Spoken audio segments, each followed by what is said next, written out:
Hello guys, and welcome back to the channel. So you're going to join me in Lincolnshire at the Toft Tunnel Nature Reserve. Now the focus on the video today is to explore the Toft Railway Tunnel. So I'm just at the side of the cutting where the tunnel is, and I can see the tunnel is actually accessible. So we're going to take a little trip inside the tunnel, have a look at the current condition, and I'm going to throw some historical facts in.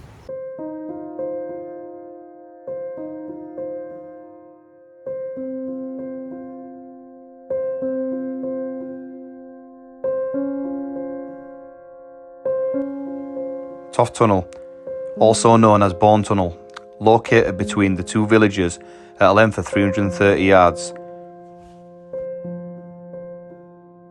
On August 18, 1882, the Eastern and Midlands Railway Company was incorporated by an Act of Parliament.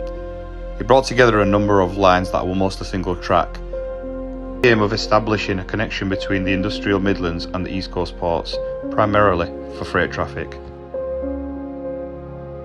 To fill a missing link, the Bourne to Saxby Railway Act was authorised in 1888, resulting in the Eastern and Midlands Railway Company making progress to the west from Bourne, whilst the Midlands pushed eastwards from Saxby. Although the latter was impacted by an outbreak of smallpox amongst the navvies, the two railways met head-on at Little Bytham.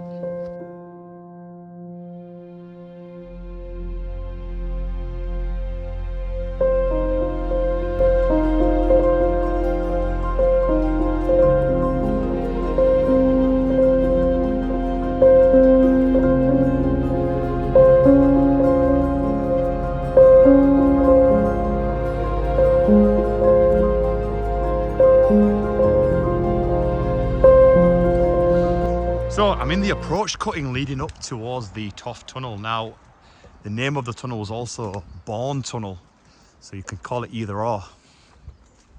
Now the tunnel is actually just over 300 metres in length. Now I usually like to go by yards, but I've decided to go with metres in this one. So just having a look at the portal here, and it looks like old brick. So if you have a look, you can see that the portal's got about 4 lines of brick on the inside.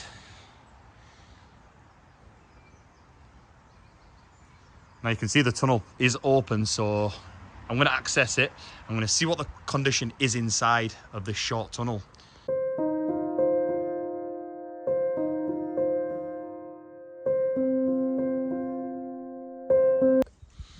So we're in the tunnel, and a little echoey.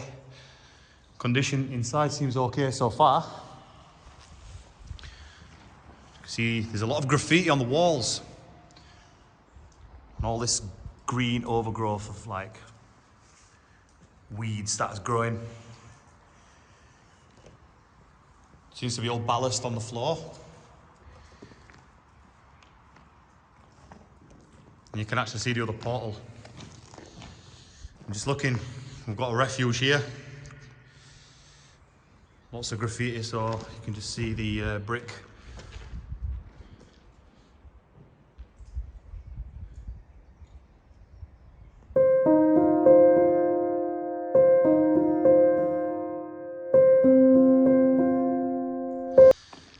So in around 2006, some of the engineers deemed this tunnel to be a bit dangerous, so they actually closed the tunnel off. However, I think I've been in more dangerous tunnels myself. There does not seem to be anything dangerous in here. I can't really see any loose masonry.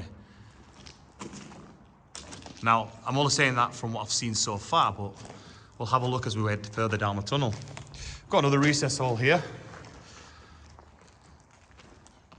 And you're looking at like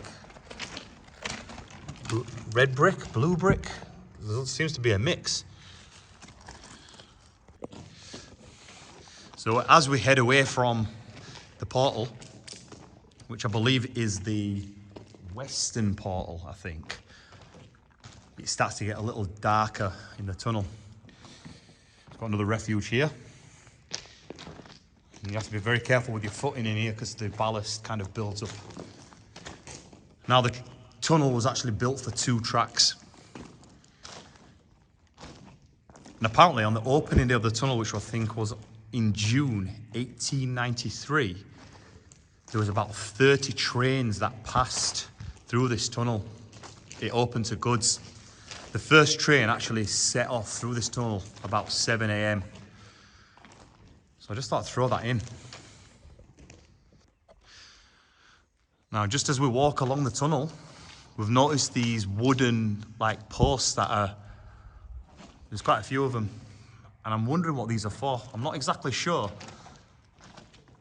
Were they all cable anchors that have been covered up just to protect? I'm not sure. If you know, just leave a comment in the box.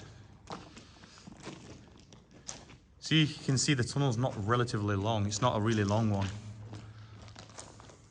You've got some more on the side over there.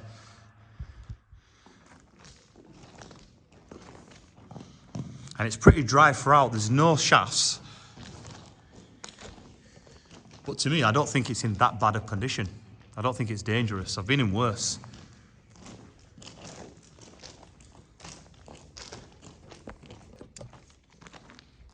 Got another refuge just over there. Refuge 10 it says. And like I say, yeah, it's pretty dry throughout. Quite echoey, so we're probably about just over halfway in, or halfway in.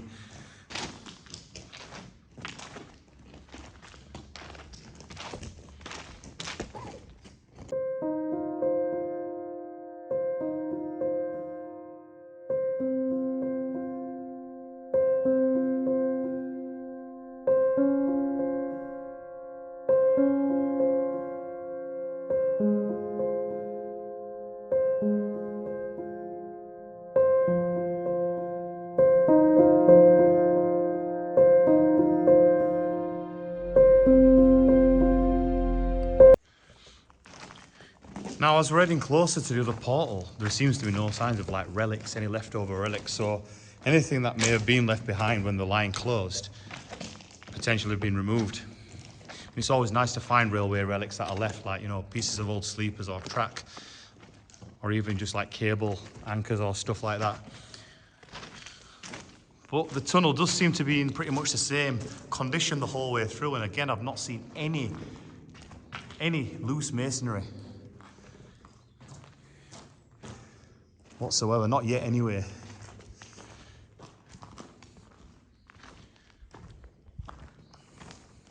Now this is actually our second tunnel of today, actually, because we've been up to Bennyworth and we've done Bennyworth tunnel, so this is our second explore of the day. Totally different tunnel, this one, to Bennyworth. There's a lot more refuges. In fact, we've just come across another refuge, and this is probably the most damage I've seen. Just see a few loose bricks there.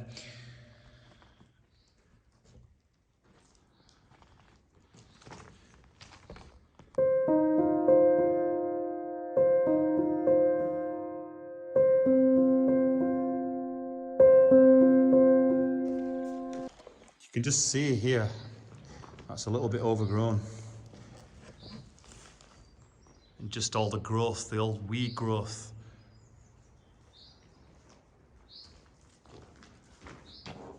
That.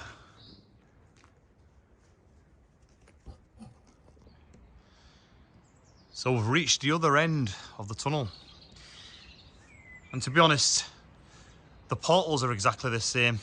You can just see the 4 bricks on the inside of the portal, and to be honest with you, even though it does say it's dangerous, I don't think it is. You know, personally, I've had a walk through it and there was not, apart from the refuge, I didn't see much fallen masonry in there.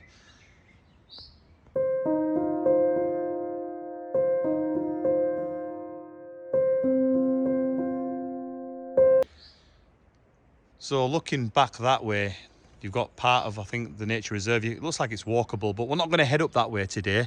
You can just see some stairs that lead up just past the tunnel portal that goes up into the woods that forms part of the nature reserve. So what we're going to do now is we're going to head back through the tunnel, back to the car, and I'm going to get you some footage of the tunnel and a few photographs just to show the condition inside. So hope you all enjoyed the explore, guys, and I'll see you next time for another video. Take care.